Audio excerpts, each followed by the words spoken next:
Hello， 大家好。上个月，多伦多地区房产经纪协会公布的数据显示，4月份多伦多地区的房产销售量同比下降20%，平均房价下降3.6%至105万加元。这两项指标都达到了2020年4月以来的最大降幅。多伦多房地产经纪协会主席说，自2020年夏天以来，我们的房产市场经历了疯狂的增长，而人口的增长却几乎为零，潜在的买家已经快消耗殆尽。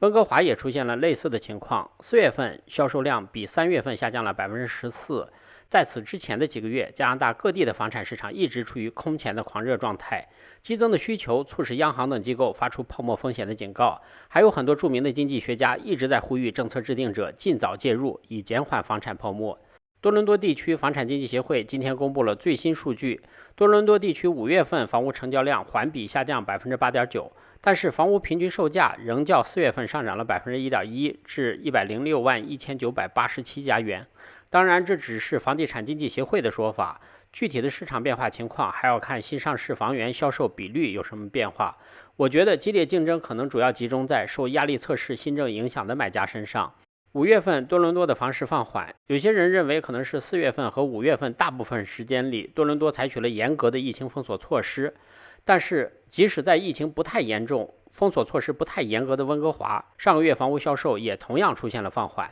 这说明房屋销售量下降最主要的原因是本地的购买力已经消耗的差不多了，同时移民放缓也抑制了新的房产需求。多伦多房地产经纪协会主席在一份声明中称，在人口增长速度不正常的情况下，过去2个月房产销量从3月份的峰值回落。现在已经进入6月份，由于本月开始实施的新的抵押贷款压力测试，借款人现在必须证明他们可以负担得起5.25%的抵押贷款利率。加拿大房产市场又面临新一波阻力，这将使买房的家庭可以获得的抵押贷款规模减少了大约4%。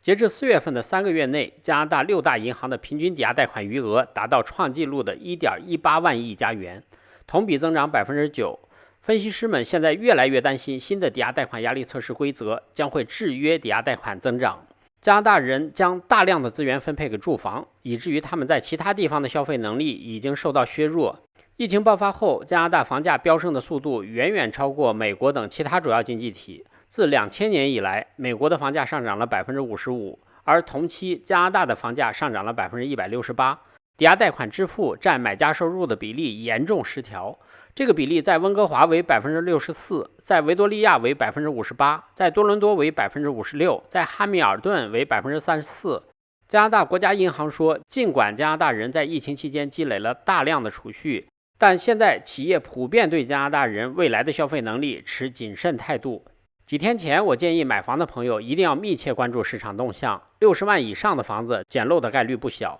这主要是因为房产市场已经封了几个月，购房需求和购买力已经消耗的差不多了，新移民和留学生又进不来，导致这一波房产热潮大势已去。要想成功捡漏，最重要的一点就是一定要多看房，多比较，这样才能了解市场风向。挂牌价格过高的房子就没有必要浪费时间了。最近有很多很好的房子挂牌价格都不高，而且市场上还出现了一些过去不多见的好房，这样的房子一定要多看。现在不要怕感兴趣的房子看房的人太多，看房的人多不一定等于竞争激烈，看房的人多下 offer 的不一定多，下 offer 的人多加价的不一定多。只要你抱着捡漏的心态买房，很可能会有意外收获。以上就是今天我要给大家分享的内容。我的频道每天都会分享一些加拿大的生活经济房产资讯，欢迎订阅，谢谢观看，再见。